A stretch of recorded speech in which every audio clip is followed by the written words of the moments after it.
הפודקאסט הזה מוגש לכם בחסות ובשיתוף פעולה עם דין דיאגנוסטיקה, שהם היבואנים והמשווקים של הלייט פורס, שזה לייזר בעוצמה גבוהה, של הקינבנט, שזה מערכות מתקדמות לתרגול ולהערכה, וכמובן של מכשור הקומפקס, מכשור אלקטרותרפי להורדת כאב וכמובן לתרגול. אז תודה לדין דיאגנוסטיקה על התמיכה, על שיתוף הפעולה, וכמובן על האמונה בפיזיותרפיה ובקהילה שלנו. וישנה גם הטבה בלעדית למאזיני הפודקאסט, 10% הנחה בהקלדת קוד קופון ליאור 10, LIOR 10, בסל הקניות שלכם, לכל מכשירי הקומפקס והאביזרים הנלווים. אז פשוט להקליד ליאור 10 בסל הקניות, וזה יעניק לכם 10% הנחה. בנוסף, יש לי 2 הרצאות בנושא כאבי גב וכאבי כתף, ובהרצאות אני מתאר את הגישה הטיפולית שלי, את איך אני ניגש לבדוק ולתשאל מטופלים שסובלים מכאבי כתף וכאבי גב. לדעתי אחלה הרצאות, מאוד ממצות, שיכולות לתת לכם את נקודות המבט שלי בתור מטפל, איך אני ניגש לטפל בבעיות האלו. אז אתם יכולים גם לרכוש את ההרצאות האלה ולצפות בהם מתי שאתם רוצים אונליין. אני אשאיר קישור בתיאור הפרק. אז יאללה, בואו נתחיל בפרק. שלום לכולם וברוכים הבאים לפרק נוסף בפודקאסט, והיום אני מארח את עמירם דרור. עמירם או עמירם? איך להגיד? בילדות קראו לי אמיר. באמת? כן, אוקיי. אבל עמירם זה השם. עמירם, אוקיי. פרק מיוחד לדעתי, פרק מעניין. עמירם הוא פיזיותרפיסט בהכשרה, והיום הוא בתחום מקביל ומעניין לא פחות. נראה לי שמי שחושב לעשות איזשהו שינוי, איזשהו סוויץ', זה עמירם הוא הכתובת. אז אני אשמח, עמירם, אם תציג את עצמך, וככה משם אנחנו נתקדם. אנחנו הולכים לדבר, אני לא יודע על מה נדבר אפילו, אבל בעיקר על עניין של, נקרא לזה תועמלנות, סוג של תועמלנות רפואית בהחלפות מפרקים, שזה מה שכרגע עמירם עושה, ונראה לי שאנחנו משם גם נדבר על עוד דברים אחרים מעניינים נוספים. אז יאללה, עמירם, תציג את עצמך. אז נעים מאוד, תודה שהזמנת אותי. אז אני באמת נלך לקטע של הפיזיותרפיה. אני היה לי חלום, הייתי בצבא, לאורך השנים הייתי ספורטאי עם הרבה פציעות, וככה הכרתי את תחום הפיזיותרפיה, והלכתי ללמוד מיד אחרי הצבא, מתוך הנחה שאני אסיים פיזיותרפיה מהר מאוד, ואטוס לאוסטרליה לעבוד שם כפיזיותרפיסט. היה לי חלום להיות שם בקבוצת רוגבי, וככה התחלתי. כמה שנים אנחנו מדברים? זה מ-2001 תחילת הלימודים, אז כן, הרבה שנים. אוקיי. סיימתי את הלימודים, סליחה, לא ב-2001 סיום הלימודים. סיימת ב-2001. ב-2001 סיימתי את הלימודים, את התואר באוניברסיטת תל אביב. ושם התחלתי לעבוד בעצם כסטודנט, בשנה שלישית זה מתחילים עם הקליניקה, ורק התקופה, כי עבר הרבה זמן, התקופה הייתה התקופה שהתחילה הייטק. אני יצאתי מיחידה של חיל קשר, משוכלל, אז חבר'ה שלי יצאו לסלקום שהתחיל, ופרטנר שהתחיל, ואני הלכתי לפיזיותרפיה. בשנה השלישית, בעצם, התחלנו בהתנסויות הקליניות, שנה ראשונה, שנה שנייה מדהים, כן, אתה לומד את כל האנטומיה ואורתופדיה ופיזיולוגיה של המאמץ, אני זוכר קורסים מדהימים. וואו, וואו, וואו, וואו, נותנים לך המון מוטיבציה, אתה פיזיותרפיסט. אני זוכר שהגעתי להתנסות הקלינית, וזה היה מבחינתי די בומבה, כאילו, להקים חולה ולהוליך אותו במחלקה אחרי ניתוח, בהתחלה זה וואו, אבל שאתה אומר, רגע, זה מה שאני עושה, מקים חולה ומוליך. זה היה בהתנסות האורתופדית. אחר כך הייתה התנסות גריאטרית. זה המחלקות, אורתופדיה. מחלקה אורתופדית, כן. שמואל הרופא גם כן, אתה מגיע עם אנרגיה פצצה, אני הייתי מלא אנרגיה לעשות וואו, ואתה מגיע לשמואל הרופא, המחלקה, בוא נגיד, קבויה. זה לא היה נעים. והיה לי חבר טוב, שי כהן, שאני מניח שהוא עדיין בתחום, הסתכלנו ואמרנו, טוב, מה עושים עכשיו? זה מה שאנחנו הולכים לעשות, ובתוך ההתנסויות היה גם מכון אורתופדי של כללית. ושם לא התחברת יותר? פחות, כי אני חושב שהמכון שהגעתי אליו, הוא היה הוא היה מכון ששאלנו כאילו איפה הפיזיותרפיסטים הוותיקים, כאילו אתה רואה מכון שכאילו כנראה התחלופה שם הייתה כל כך גבוהה שאנחנו מילאנו הרבה חורים שם. התחברתי לעבודה שם יותר לאורתופדיה, אבל את הוואו אפקט הוא לא היה, הוא היה חסר. אני קורא לזה הפנטזיה של כל סטודנט לפיזיותרפיה שהוא חושב שהוא יוצא מהלימודים או לפני הלימודים בכלל, הוא חושב שהוא יהיה עכשיו הפיזיותרפיסט שלי בכל זאת, זה הפנטזיה שלי, של ברצלונה, אתה יודע, נכון, לטפל במסי או לטפל ברונלדו או בחבר'ה כאלה, ופתאום אתה מגיע למציאות. אז בתוך זה את הפנטזיה רציתי להגשים, הלכתי לכל מה שזז, נעזרתי באגר פטיש, זיכרונה לברכה, הייתי בקבוצת כדורגל כהתנדבות, בשבתות הגעתי, והייתי במכבי רמת חן כפיזיותרפיסט, נתנו לי משרת מורה אפילו בשביל שאני אוכל לטפל שם בבנות, היה מצוין. הלכתי לראות את הכוכבים שלה, אז היו פיזיותרפיסטים מאוד ותיקים שאמרתי, חלק מהמורים וחלק משמות ששמעתי, נכנסתי לקליניקה שלהם כדי לראות מה עושים, איך עושים, איך זה מתנהל. בהדרגה נגמר התואר, ואמרתי טוב, אני הולך להיות הפיזיותרפיסט הכי טוב ולהגשים את הפנטזיה. גם לא הייתי בטוח שהחיבור שלי הוא אורתופדיה, לא ידעתי עד הסוף, ולכן הלכתי למספר תחומים. הייתי גם בתל השומר בשיקום הנוירולוגי גריאטרי, שדווקא שם מאוד נהניתי, גם מההכשרה שהייתה שם, גם מזמן הטיפול, היה לך שעה לטפל ומטופל, זה וואו. אחר כך היה שם גם שיקום בססיות, גם במכבי עבדתי, במכבי חולון, במכון פיזיותרפי מדהים, עם צוות. נחשב מאוד טוב, כן. עדיין? כשאני בדקתי אז, הוא היה נחשב מאוד טוב. אז היה שם חבר'ה ותיקים, בכירים, אלכס ספיר היה שם תקופה, ירון לוי היה שם, צוות, ממש היה שם וייב של פיזיותרפיה ברמה גבוהה, וטיפולים פרטיים, ולימודים, והתחלתי בלופ הזה לעשות את הקריירה שלי ולהוביל אותה לרמות גבוהות יותר. התקדמתי, עברתי אחר כך לשיקום אורתופדי בתל השומר, הדרכתי סטודנטים, וואו, עשיתי המון דברים. כן. עוד בתקופה ההיא, היה ניואנס של הפיזיותרפיסטים שלא היה מישהו שמוביל אותם, ובשיבא זה מקום שבזמנו היו 80 פיזיותרפיסטים, ועוד איקס מרפאות בעיסוק, אז זה היה תחום פארה-רפואי מוזנח בתוך הבית חולים הענק הזה. אמרתי, חבר'ה, מי מוביל אותנו? כלום. הלכתי והייתי חבר הסתדרות, והלכתי להסתדרות כדי לייצג את הפארה-רפואי של תל השומר, בתוך ההסתדרות עם כל השכלה של ההסתדרות, אבל כדי להוביל ולהציג תקציבים לפיזיותרפיסטים ולשפר את התנאים שלהם. זה היה מרתק. אני לא פוליטיקאי, הבנתי את זה כבר שם, אבל הצלחתי להוביל כמה דברים, ואז התחילו כמה מקרים. אחד מהמקרים היה שבתל השומר היו ססיות, אחרי שעות העבודה, שכר מאוד יפה לטיפול, היינו עושים 2 טיפולים בשעה, ואז הורידו את השכר לשעה, אחר כך המשיכו עוד פעם להוריד, לא אכנס למספרים, אבל הייתה נקודה שאמרנו, רגע, זה לא הגיוני, עכשיו אני צריך לטפל ב3-4 מטופלים, כדי להגיע לאותו שכר שלפני זה הייתי מטפל ב2. ואז מבחינתי אתה לא נהנה, אני הפסקתי ליהנות, כדי לטפל ב3 מטופלים בשעה, לי זה כבר היה קשה, צריך להזמין 4, כי אחד לא מגיע, ואז לעשות 3, ולהתחיל לתזז ולריב על המיטות, כבר התחיל להפריע לי. אותו דבר קרה לי במכון, בתקופה ההיא, היה 2 מטופלים לשעה, ואז התחילו עם המודל של, תשמעו, אבל אם תעשו 2.5, כל מיני חישובים, אז תקבלו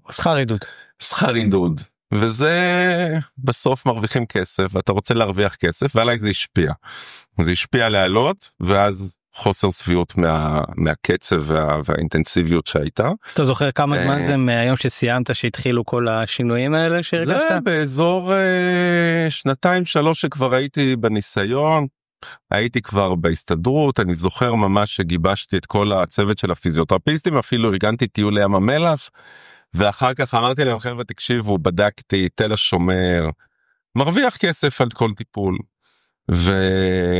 ואנחנו עכשיו מורידים עוד את התשלום פר ססיה. יש פה עניין, אנחנו לא נצליח לעשות את זה, בואו נשבות. לא הצלחתי, הצוות אמר, חבר'ה, זה השכר שלנו, השכר שעה שלנו הוא כלום, זה השכר, אני לא יכולות לשבות. זאת העבודה, אני יודע, היו לי עבודות מכל מיני מקומות אחרים, לא הצלחנו, ובאמת זה היה הטריגר מבחינתי,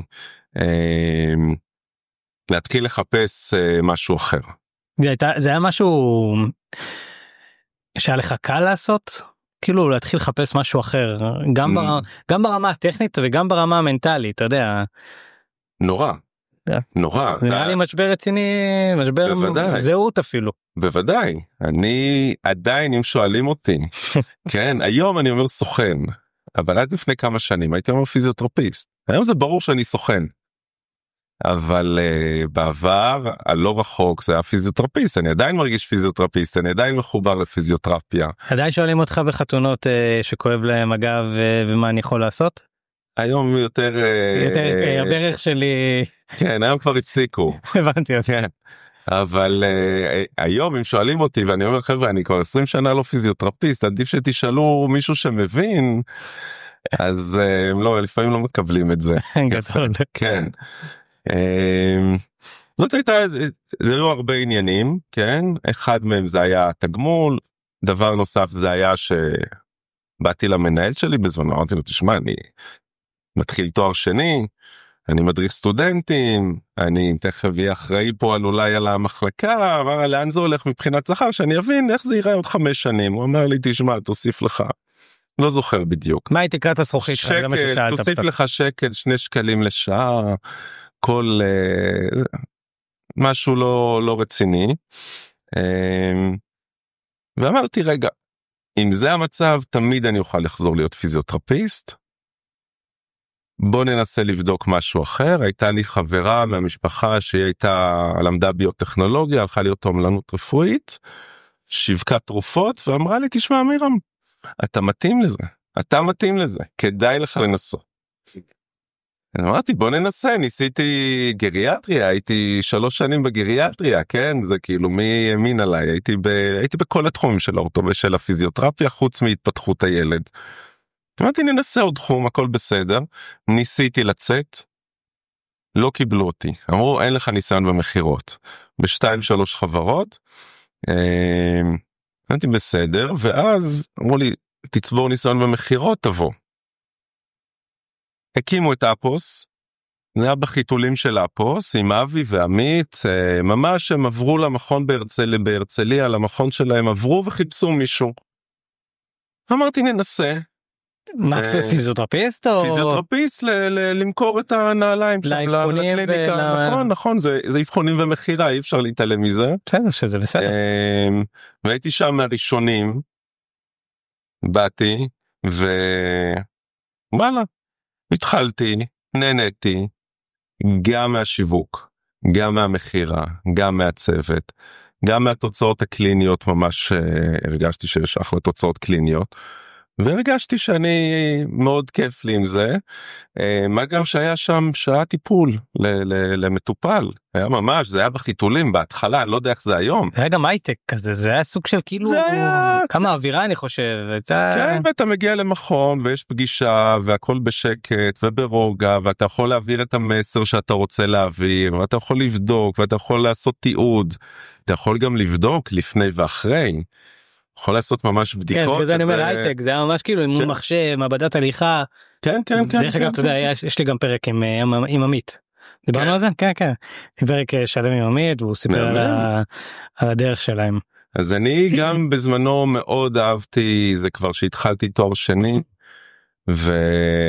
ונכנסתי יותר לעומק של קריאת מאמרים ושיטות מחקר, ואיך עושים מחקר ואיך בודקים, וזה משהו שהפריע לי בטיפולים שאני עשיתי, לבדוק לפני, אחרי, ודווקא באפו זה היה מהמם, אתה יכול לשים על משהו אובייקטיבי ולראות לפני ואחרי, ולראות את ההבדל, לכמת אותו. נכון. וזה משהו שאהבתי. דרך אגב, את הכימות, כן, בפיזיותרפיה, נגיד שהייתי במכון, המערכת, ככה זה היה בזמנו לפחות, היא יודעת לכמת כמה מטופלים אתה עושה בשעה, בשבוע, בחודש. היא לא יודעת לכמת אם עשית טיפול טוב או לא טוב, מוצלח, לא מוצלח. הם יודעים להעריך מאוד מכתב של מטופל, אוי תודה רבה, מירם עשה לי טיפול והתייחס אליי טוב, אבל אין דרך לכמת את התוצאות. זה גם משהו שלי קצת הפריע לי. זה עדיין אתגר דרך אגב. כן. זה תמיד נראה לי יהיה הקושי.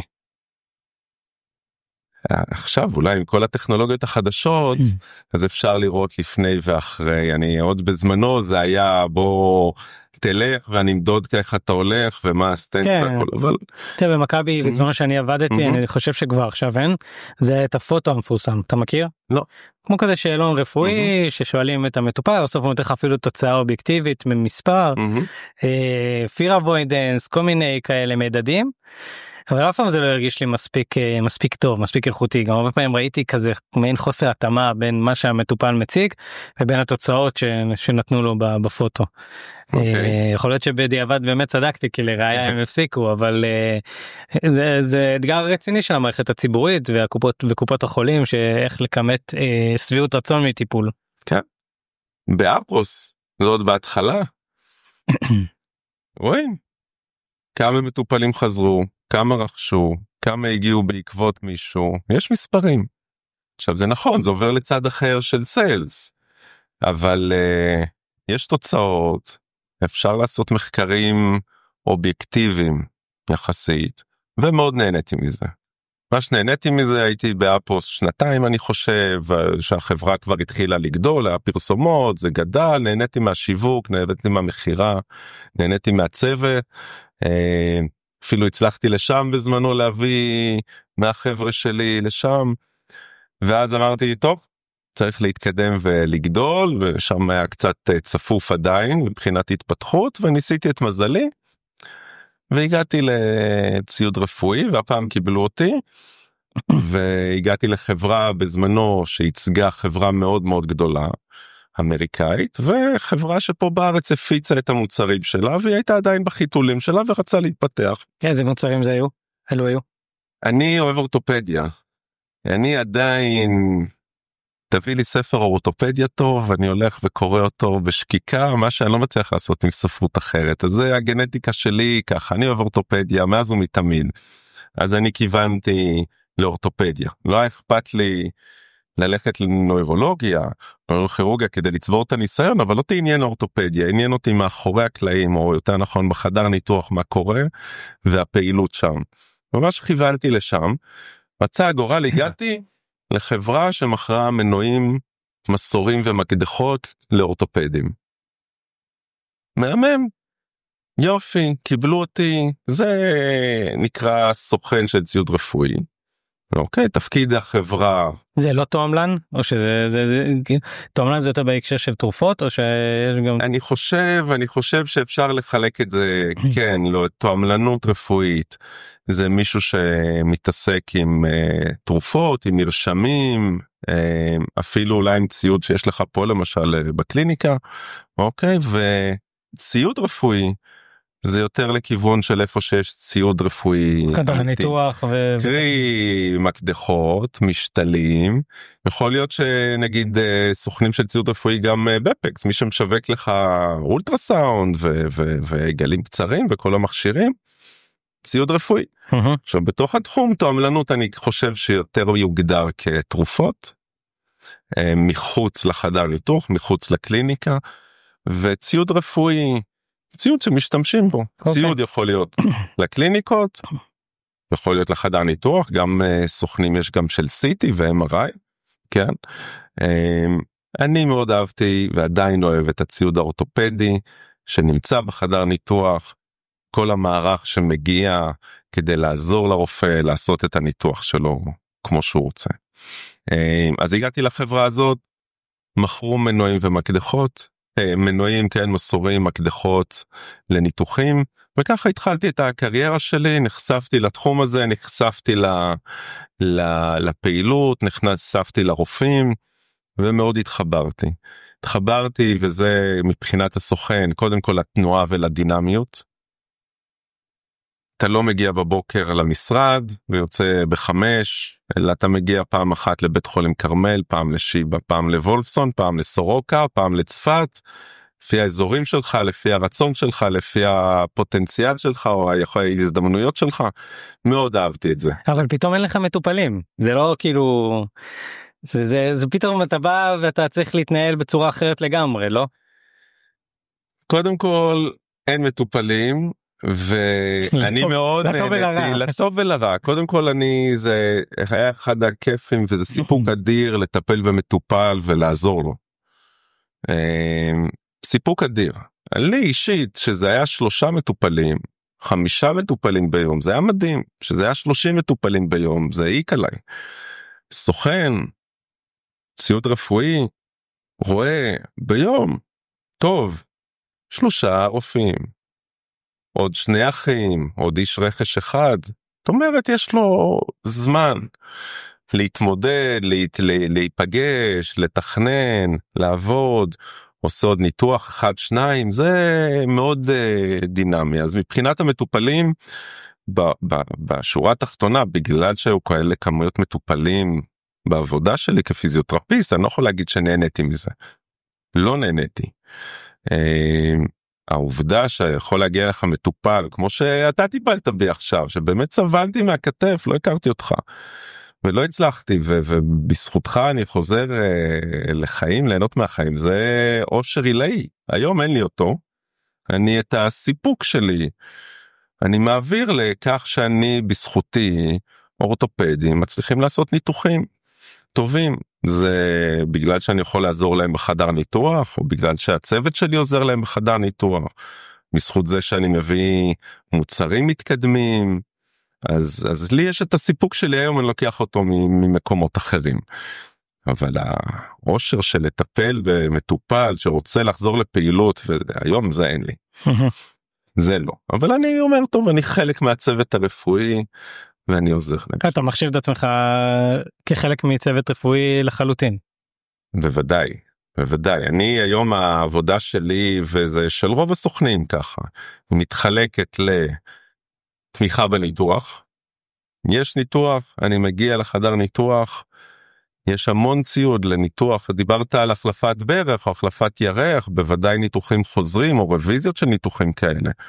יש מרובוט ששמעת, בוודאי על רובוט שנמצא בחדר ניתוח, והמון ציוד מגיע. הרופא בסוף שם משתל בגודל 3 לטיביה ובגודל 4 לירך. אבל מאחורי הקלעים יש לו ציוד כדי לשים 100 אופציות של משתלים.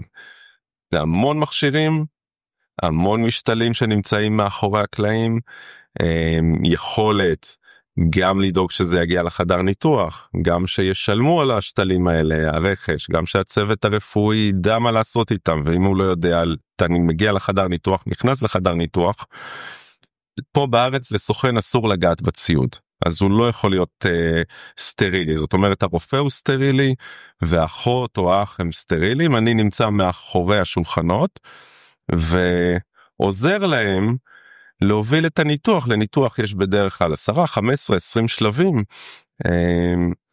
יש לי איזושהי אמרה שאמרתי שהסוכן נמצא, ושנמצא סוכן טוב, הניתוח יותר טוב, זה עובדה. עכשיו אתה יודע משהו, סיפרת כבר, אז אני מראה לעצמי, שהיית מטופל שלי ואין לנו הרבה שיחות תוך כדי הטיפול, וזה משהו שאני באמת לא ידעתי. לא ידעתי שהסוכנים, בכלל לא ידעתי שיש סוכן שנמצא בחדר ניתוח, זה דבר ראשון. בכל ניתוח יש סוכן דרך אגב? תלוי בבית החולים. אוקיי. יש בתי חולים שפר הגדרה לא. הם לא רוצים סוכן. למה? כי הרופא אומר אני פה והאח איתי והוא יודע ואני יודע ואני לא צריך אותך, תודה רבה. ניתוח ראשון, שני, סט חדש, לא מכירים, תבוא. אבל אחר כך אנחנו יודעים את העבודה, לא צריך שעוד מישהו ייכנס לחדר ניתוח. יש בתי חולים כאלה, באירופה למשל, יש התנהלות שסוכן מגיע מומחה, ספיישליסט, מגיע ל10 ניתוחים, ואומר תודה רבה, והולך, משאיר את הציוד, מתנהלים לבד. סוכן יש לו עלויות כלכליות, אוקיי? אם בית חולים רוצה להוריד עלויות כלכליות, הוא יכול, אחת הדרכים שלו זה להוריד את עלות הסוכן בחול. אוקיי? יש בתי חולים בחוץ לארץ שסוכן עולה להם כסף לבתי החולים? לא עולה, בסוף הם משלמים על המשתל, אבל סוכן סיים את הלימודים שלו, סיים הכשרה של סוכן, הוא ליאור, דוקטור ליאור, נעים מאוד אמירם, נכנסים לניתוח, רואים שאנחנו מסתדרים, זה לכל החיים אנחנו ביחד. אני נכנס לניתוח, סטרילי, מתרחץ, מגיש לך את כל הכלים לכל השלבים, עד הסוף, הסוכן לא יכול לעזוב את הרופא. תמיד זה משהו שאני לא ידעתי שקורה, לא, אני זוכר שדיברנו על זה הרבה, ואני אפילו זוכר כמה סיפורים, אשמח שתספר איזה סיפור אחד שניים, באמת על החשיבות של הסוכן בניתוח, סיפרת לי, תקשיב, ראיתי איזה רופא, לא משנה שמות וכולי, אפילו לא משנה איזה חותך עצם בזווית שאני חשבתי שהיא לא טובה, או שאני ראיתי בעיניים שלי שהעצם אפשר לחתוך אותה באזור אחר שהוא יותר יציב המשתל. אז זה דברים שאני כאילו אמרתי, באמת זה מה שאתם עושים? לא ידעתי את זה. באופן הקלאסי, אנחנו תפקידנו לעזור שהניתוח יזרום. אוקיי. יש הרבה שלבים לניתוח ואנחנו עוזרים לקדם ושיעבדו בסדר הטוב. כמובן שיש ניתוח שכולם מכירים אותו והוא חוזרני, סך הכל מדובר על צוותים מאוד איכותיים. כן. הרופאים, האחים הם מכירים. כשאתה מגיע לניתוח שעושים אותו פעם 10, 15, פעם 100, הערך שלך בניתוח הוא מאוד נמוך. בוא נגיד. אתה רק צריך לוודא שיש את השתלים מאחורה, לראות שכל הציוד נמצא, אבל כשאתה מגיע לניתוח ראשון, או למשל לנו יש זכות להיות, בוא ניקח החלפות קרסול לדוגמה, אוקיי? אורתופד ממוצע עושה 3, 4 החלפות, 5 החלפות בשנה, הסוכן של החלפות קרסול עושה 50, 60, 70 בשנה, אז אם הוא בעניינים, הוא רואה המון, הוא לומד מכל אורתופד, והוא יכול לשתף את הידע הזה בניתוח, ואז מגיע סוכן עם 100 ניתוחים בארסנל שלו, האורתופד הכי טוב בעולם, שניתוח ראשון שלו, אז יש לו המון ערך לסוכן הזה, כן. אז בתחומים האלה, כשאתה מגיע לניתוח מאוד מורכב, שעושים אותו מעט פעמים האורתופד, אבל אתה זכית לעשות אותו הרבה פעמים, ואתה חי את כל הציוד, אז אתה בהחלט יכול להציע לאורתופד, תשמע, יש גם את המכשיר הזה, או אולי את זה, למורתופד אנחנו חיים, אתה יודע, אנחנו צרים, אורתופד יש לו מרדים ויש לו התנהלות ויש לו סטריליות, הוא צריך לחשוב על עוד 100 דברים אחרים. והוא מעכשיו המון 100 דברים בהחלט, אנחנו מאוד ממוקדים בתחום שלנו, אז אנחנו מאוד ספיישליסט, כן. זאת המומחיות שלנו. ואתה חושב שהרקע שלך שבאת מתחום הפיזיותרפיה, נותן לך ערך מוסף גם המחשבה לאחרי, מה קורה אחרי הניתוח? תראה, הקשר עם האורתופדים זה לא נופל ביום בהיר אחד. אתה צריך להרוויח את הקשר הזה. האורתופד צריך לדעת שהוא מתעסק בניתוח במאה הדברים שלו, שאמירם או הסוכן שנמצא מאחוריו, הוא יודע שהסקשן הזה שקשור לציוד הרפואי מטופל. צריך להיות ראש שקט בעניין הזה. ראש שקט, שיש לו את כל מה שצריך והכל מטופל, ושאתה בונה את הקשר הזה עם הרופאים. ואני זכיתי לעבוד בהתחלה בכלל בתחום של ניתוחי טראומה, אז עבדתי עם מתמחים, והיום המתמחים האלה הם מומחים, ואני איתם בקשר כבר שנים, אז זה מהמם. ולשאלה, את חושב שהקשר שלך לפיזיותרפיה, לעולם הפיזיותרפיה ולניסיון שלך מעולם הפיזיותרפיה, נותן לך משהו אפילו, אתה יודע, אפילו בתקשורת? אז אני אגיד לך, א', התחיל בתקשורת, רוב הסוכנים הם יוצאים דווקא, עורכי דין יש אצלנו, כי הבסיס עדיין מגדירים את זה כמחירות. מחפשים אנשי מחירות קודם כל. אני חושב שהדרך הכי טובה לתקשר עם הרופא בשפה שלו, רוב הסוכנים לא מצליחים להגיע. הם לומדים אבדקשן אדקשן, הם יודעים את מבנה השרירים, הם יודעים את המהלך הניתוחי, אבל אין להם את השפה, הם לא יכולים לדבר עם האורתופד כמו הכלים, קיניזיולוגיה, לא לומדים את זה, מאוד קשה ללמוד אם לא למדת פיזיותרפיה או רקע רפואי כמו שהיה לנו, ולכן אני חושב שעד היום השפה היא משהו שהוא יוצא דופן ומאפשר לי לדבר עם הרופאים, ואתה יודע, זה לא משהו שאפשר לקמת, שוב, זה משהו שעובר בווייב. כמובן האהבה שלי לאורתופדיה היא חלק מזה. עכשיו מי שבא לפיזיותרפיה ומתמודד עם הלימודים האלה, אז שוב, אם הוא לא נהנה, לא הייתי אומר לו תבוא, כי ירגישו את זה מיד בכל תחום. אם אתה לא נהנה, לא נהנה. אני מאוד נהנה מזה, אני מאוד אוהב את זה, אז האהבה שלי, הפשן והשפה הם עוברים. כמובן שמישהו פיזיותרפיסט, אז אנחנו יודעים, הוא בחור עם סטנדרט גבוה, שיכולת למידה, הבנה, יכול לקרוא מאמר ולהבין אותו, יכול לשאול שאלות, יכול לשאול את הרופא, רגע, מה דעתך אחרי הניתוח הזה עכשיו, שמתי לב שהיה איזה קרק קטן, אתה תיתן לו דריכה מלאה? איזה סוכן יכול לדבר ככה עם רופא? נכון, סוכן. נכון. או באמת להבין, אולי מישהו נתן לו איזה משפט, אבל באמת להבין, זה אין ספק שזה יתרון, זה יתרון שאולי הצלחתי בתחום הזה, אז יכול להיות שזה אחת הסיבות, הכלים שנתנו לי בפיזיותרפיה, כאילו אי אפשר להתעלם מזה. אני חושב שאם לא היית פיזיותרפיסט ולא היית עובר את הדרך שעבר, גם אמרתי לך את זה אז, ולא היית עובר את הדרך שעברת, כולל הכישלונות וכולל האכזבות והנפילות וכולי, לא היית מגיע למה שהגעת להיום. כאילו לא היית מצליח ככה לתקשר עם הרופאים, ולא היית מצליח ככה להסתכל על זה בצורה הזאת, כי זו צורה לדעתי מאוד יפה, כשאתה מסתכל על העבודה שלך היום. אז אני מסכים איתך, כן. אני מסכים איתך, הרבה פעמים אומרים לי, אז מה, אני מצטער שלמדת? אני אומר, לא. מבחינתי הפיזיותרפיה זה היה איזשהו בסיס שעזר לי להתחיל מנקודה מאוד מאוד מאוד, התחלתי בנקודה נמוכה בתחום הסוכן, כן. אבל הידע והיכולות שצברתי הם הצליחו להרים אותך מהר. כן, הצלחתי בהחלט לעשות הרבה דברים. שהזכרת שהיום אתה גם סוכן אבל גם מביא דברים חדשים וכולי, אז אני אשמח גם לדעת מה היום אתה עושה והחברה ומה, איפה אתה חושב כאילו זה הולך להתקדם תראה, בגדול סוכן, שרשרת של סוכן, כי זאת קריירה בפני עצמה. אז בשלבים הראשונים זה תפקידו הוא לתמוך קלינית בניתוח. הוא צריך להבין ניתוח אחד, החלפת ברך, החלפת ירך, לא משנה, מנועים, שאני התחלתי ללמוד תחום, ולהתחיל להכיר את הבית חולים, ואת הכניסה אליו, ואת הכניסה לחדר ניתוח, ואת הצוות הרפואי, ולהתחיל לתמוך בניתוחים. זאת אומרת, מה שאמרתי, שהניתוח יעבור בצורה יותר טובה. לפעמים אפילו מנוע, אתה מגיע עם מנוע, מגיע מנוע לבית חולים, עדיין צריך לדעת איך לחבר אותו, ואיך להפעיל אותו, ואיך לחבר את המסורית למנוע. כל ציוד אפשר להדריך אותו ובצורה מסוימת. השלב הראשון זה היכרות ותמיכה קלינית עם המחלקה. לאט לאט אתה מתחיל להרחיב את התחומים שלך, או שאתה תומך קלינית ועוד מוצרים, זאת אומרת מנועים, והחלפת ברך, והחלפת ירך, ורוויזיות, והחלפת ברך חלקית לדוגמה, וטראומה. שלב הבא של התמיכה זה כבר להפוך לסוכן, קרי שלא מישהו ידבר מעליך, אלא שאתה יוצר את הקשר עם הרופא ומה הוא צריך לניתוח, ואתה מתחיל לנהל את הניתוח שלו, לשלוח ציוד לניתוח, לדאוג שהכל מתנהל טוב, לשלוח את הדיווח אחרי, להכיר את הרכש, ששלמו, היה ניתוח, מישהו צריך לשלם על זה, ללכת לרכש, שישלם על זה, ואז אתה עולה לדרגת סוכן נקרא לזה.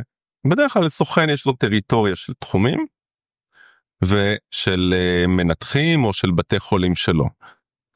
סדר גודל של הדבר הזה, שנה ראשונה מהר מאוד מבינים מי יכול להיות סוכן ומי בעניינים ויוצר את הקשרים שצריך. שנה 1-5 אתה סוכן ואתה מפתח את הקשרים שלך. אחר כך אתה יכול לנהל צוות, אתה יכול לנהל תחום. זאת אומרת, אתה המומחה עכשיו של המיקרופון, אתה המומחה של המוצר הזה. זאת אומרת, לדבר עם החברה בחו"ל, לנהל כמה מלאי יהיה לו, כמה סטים יהיה לו, לאן אנחנו עכשיו מתפתחים לשלב הבא, אז אתה מתחיל להסתכל על אסטרטגיה קצת, איך השוק ייראה מהמתחרים שלך, למה שישתמשו בשלך, ולהתחיל לבנות אסטרטגיה וטקטיקה כדי להיכנס ולהגדיל את המחירות. בסוף, למעלה, גם החברות פה וגם החברות בחו"ל, יש גם לחץ של להגדיל מחירות, או רצון להגדיל מחירות.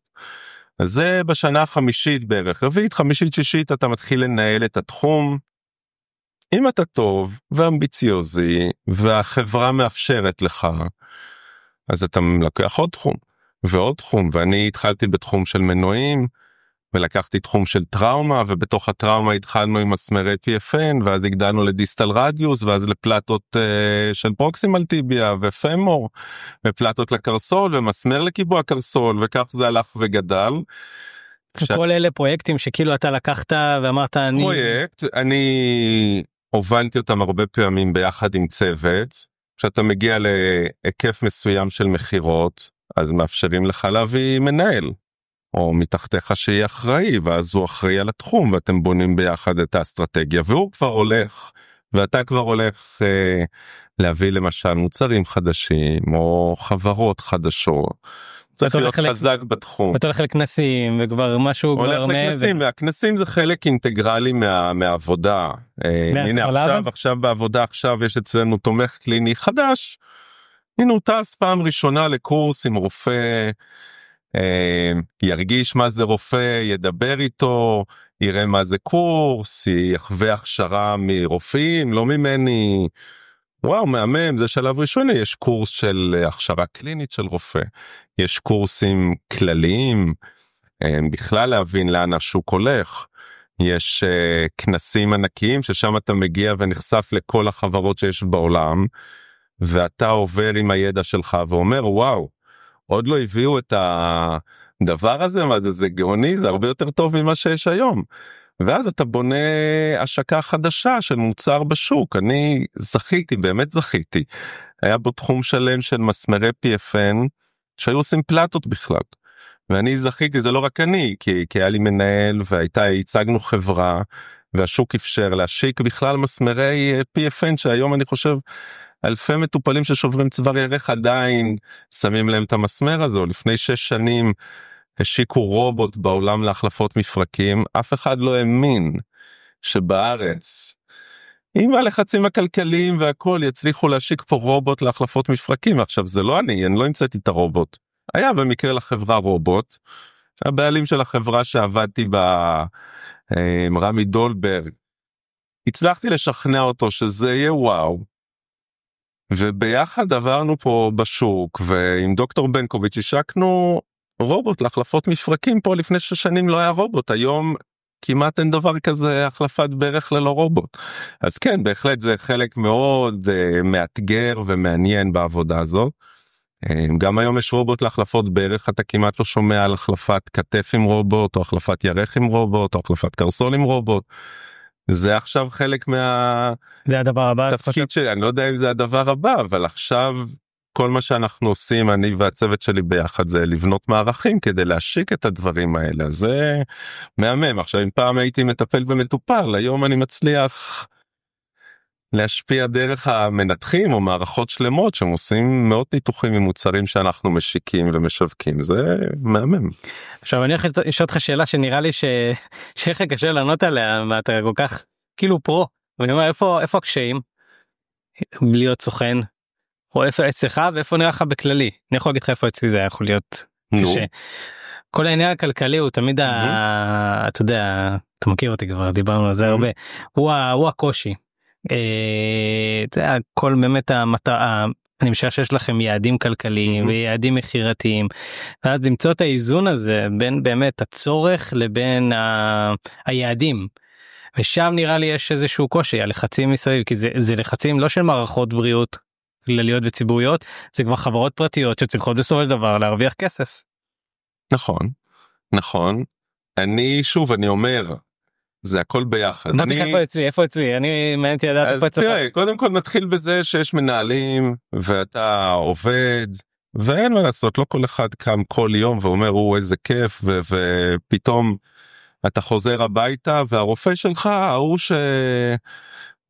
אתם כאלה חברים, אומר לך תקשיב, אופס, שכחתי להגיד לך שהיום ב8 בערב יש ניתוח, תבוא. וואי. אוקיי?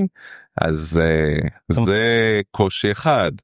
קושי שני, שאתה עושה פרויקט אדיר, הצלחת להשיק את המוצר הכי טוב ולתמחר אותו מצוין, והרופא עובד רק איתך, ופתאום קנו את החברה ומכרו אותה לחברה אחרת והיא כבר לא שלך.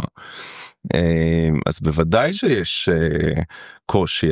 הראייה שלי מההתחלה הייתה גם בפיזיותרפיה, שאני עובד לטובת המטופל, לטובת הרופא, עושה את זה ברמה הכי גבוהה שיכולה להיות, ואני בזכות זה גם מתוגמל, אבל אני אף פעם כמעט לא עשיתי משהו בגלל התגמול.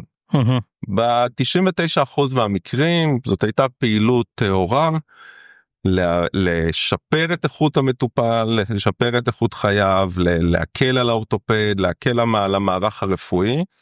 בזכות זה גם הרווחתי כסף, וגם בשוק מכירים אותי, כאילו אני לא בא ואני אומר חבר'ה, הנה, בסדר, קחו מה שאתם רוצים. לא, זה מערך שלם שאני אחד בתוך המערך, כן, אנחנו צוות שלם, שאנחנו נותנים שירות ברמה מאוד גבוהה, וכמו שאתה רוצה להיות מתוגמל על זה, גם אנחנו, אז זה בסדר, אבל זה לא יהיה הפוך, אנחנו לא ניתן חצי שירות, או בכאילו, או נדמה לי, אבל בסדר, יהיה בסדר, לא. אני חושב שאנחנו שוק בקשיים, התחרות היא אדירה, השוק הישראלי, החברות האמריקאיות אוהבות אותו, הוא מאוד מעניין את כולם, כי אפשר לעשות פה הרבה דברים שהם באירופה אי אפשר, בגלל הרגולציה. אנחנו יותר יעילים מהבחינה הזו? פה, תסתכל היום, לא יודע, עושים נגיד 5,000-6,000 החלפות בערך בשנה, 4,000 מהם רובוט. תלך לאירופה, ממש לא, זה בחיתולים התחום הזה. אז פה יש דרך להשיק טכנולוגיה עדכנית, אמריקאית בעיקר, כי השוק הוא מאוד דומה לשוק האמריקאי. אז בעצם בישראל אנחנו מצליחים להשיק מה שמשיקים באמריקה, אירופה מגיעה בגל 3, 4, 5 שנים אחרינו.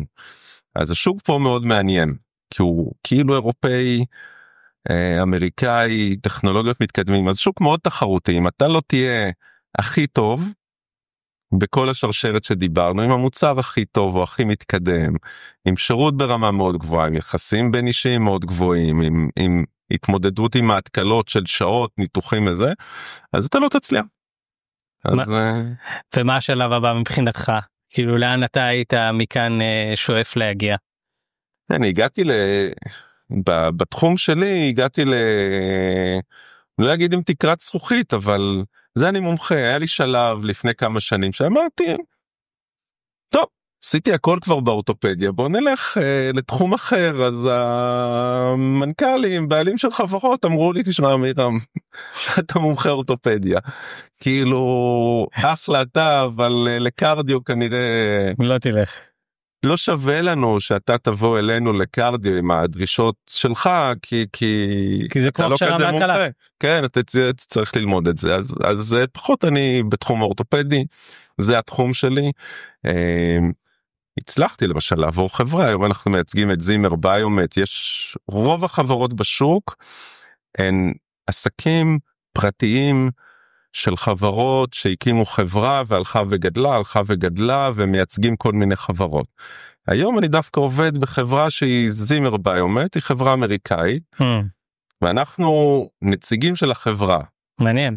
אז זה שונה בתמהיל, יש שונות. לפני כן עבדת בחברה כאילו ישראלית שהייתה מייצגת. ישראלית שהצגה חברה אמריקאית. אז זה שונה. עדיין אני באורתופדיה, אני משיק מוצרים חדשים, אני מגיע לניתוחים מורכבים, אני מדריך צוותים כדי לעשות את הניתוח יותר טוב, טוב לי עם זה. זה מענה, ובוודאי יש תחרות, ואומר מה עם המחירות, והמנהל מתקשר ואומר, אולי לא כל יום, אבל בהחלט זה חלק מהמשחק. עכשיו אם יש פיזיותרפיסטים, אני יודע שיש פיזיותרפיסטים שמאזינים, והם ככה מתלבטים בינם לבין עצמם, מה הם צריכים לעשות, אם נקבל כלומר לעבור לתחום של הסוכנות רפואית? תראה, לאורך השנים באמת, א', אני כיוונתי לפיזיותרפיסטים, וזה הזמן להגיד, כאילו, גיא פרנקל, זיכרונו לברכה, היה פיזיותרפיסט שלמד איתי, אני מניח שפיזיותרפיסטים שמעו, והצלחתי להביא אותו לתחום, ועבדנו ביחד, וזה היה מהמם. אני חושב שפיזיותרפיסטים, בגלל הרמה הגבוהה שלהם, זה תחום שהם יצליחו בו. נקודה, שוב, מי שרוצה, מישהו פסיבי. מי שאמביציוזי כן, בדיוק. הסיכוי להצליח בתחום שלי הוא יותר גבוה, יש יותר הזדמנויות, מערכה היא הרבה יותר משמעותית, כאילו אם אתה טוב בתחום, אתה מוערך. מה שאתה יכול להיות טוב במה שדיברנו בהתחלה, ואף אחד לא ידע מי אתה בכלל. אז זה כיף, זה משהו שאני נהניתי ממנו, גם הערכה כלכלית, וגם חברתית, וגם פיתוח, אין גבול כמעט להתפתחות. אני חושב שפיזיותרפיסט יצליח, אוקיי, אמביציוזי. חשוב שהוא ייהנה. לאורך השנים פיזיותרפיסטים שבאו אליי, או בכלל מתחומים, אמרתי להם, תקשיבו, הכל בסדר, בוא תראה, לך תראה ניתוח אחד, לך תראה ניתוח שני, איך אתה מרגיש היום, תסתכל, שוב, זה לא עבודה, זה כמו שאמרתי לך, תהליך להרגיש מה זה סוכן התחלתי, לוקח שנה. אני עדיין חושב, אני לא חושב שהשוק השתנה, תמיד אתה יכול לחזור להיות פיזיותרפיסט, סוכן זה עניין גם של זמן, כאילו בגיל מסוים כבר לא ייקחו אותך, כי עד שאתה תלמד, או גם אם ייקחו אותך, הסיכוי שלך להגיע לפסגה הוא יותר נמוך. לכן אם סיימת לימודים בגיל 25, 27, 30, סיימת את הלימודים, מבחינתי כמו שאני הלכתי לגריאטריה, אין שום סיבה שלא יבוא ויתנסה להיות סוכן שנה, לא קרה שום דבר. אם הוא מרגיש שהפיזיותרפיה לא מתאימה לו, אוקיי, אם הפיזיותרפיה מתאימה והסביבת עבודה, אז אין על מה לדבר, להמשיך, כאילו, הוא בוודאי. מדהים. יש איזה משהו שלמדת על עצמך בכל התהליך הזה שקרה לך מהמעבר מפיזיותרפיסט לעבודה שהיא שונה, אבל עדיין בתחום האורתופדיה? תשמע, אני חושב שבסוף התמדה, ברור שעדיין עובר לי בראש גם מה היה קורה אם, כן? אני חושב שמי שטוב, צוחקים עליי לפעמים בשוק, אני מאמין שהטובים מצליחים בסוף. אוקיי, עכשיו התחום שלי לפחות, אני מניח שגם התחום של הפיזיותרפיה, הוא עדיין לא התקלקל במה שקורה בסביבות אחרות. זאת אומרת, אני חושב שלאורך זמן אתה יוצר את הקהילה הזאת שהיא סביבך, שאומרת, טוב, זה הבן אדם. בדרך לפה חשבתי, כמה שיפוצניקים באו לאורך השנים אליי הביתה, והייתי מרוצה מזה, כאילו שאני אשמור. כמעט ולא, כאילו זה לא יאמן הדבר הזה. בתחום של הפיזיותרפיה, ואני גם בתחום שלנו, מי שטוב, אז מכירים אותו, רק כל הקהילה קטנה, זה לא שיש פה עשרות אלפי רופאים, מכירים אותו, החברות מכירות אותו, גם המנהלים של החברה השנייה מכירים אותו, כי אם הוא טוב אז הוא הצליח והוא פגע להם ולקח להם, ולכן זה תחום מרשים, ומי שטוב מצליח. אני מניח שגם בפיזיותרפיה בסוף הייתי מתמיד, בטוח שהייתי מצליח, אולי יותר אולי פחות, הייתי מצליח. זה כבר סיפור אחר, זה משהו אחר. כן. אני יכול להגיד לך משהו מהנקודת מבט שלי. אני חושב, אני יודע שאתה לא יודע אם אתה תסכים או לא, אבל עולם הפיזיותרפיה לדעתי הפסיד כשאתה עברת לתחום הסוכנות וזה, אבל עולם הרפואה הרוויח. שבאופן כללי המטופלים, כמו שאתה אמרת, נראה לי שעכשיו יש לך, וזאת לדעתי הסיבה שאתה נהנה, יש לך השפעה יותר רחבה. בעולם הפיזיותרפיה אין מה לעשות, יש לך השפעה, אבל ההשפעה היא מאוד נקודתית על המטופל הזה או האחר, וכאן אתה מצליח להשפיע יותר, ואני שמח דווקא שעברת. אני תמיד אמרתי לך שאתה היית מטופל, שאתה מרשים אותי, וזה משהו מדהים מה שעשית. תודה. אני לא אומר את זה בגלל שהיית מטופל שלי, אתה יודע את זה. אני אשמח אם אני אוכל להשאיר את הפרטים שלך, אם יש לאנשים שאלות, משהו רוצים לפנות, זה בסדר? בוודאי. את המייל ואת הפרטים? בוודאי, אני בעבר, ועדיין אני אומר, כאילו, זה סוג של הכשרה, זה כמו בית ספר כמו שיש בית ספר לפיזיותרפיה, יש גם בית ספר לסוכנים, אם מגיעים למקום טוב שיודע להכשיר אותך כמו שצריך, אחר כך, כאילו אפשר לפרוח, אז בהחלט, בוודאי, אפשר. אמירם, תודה. תודה רבה.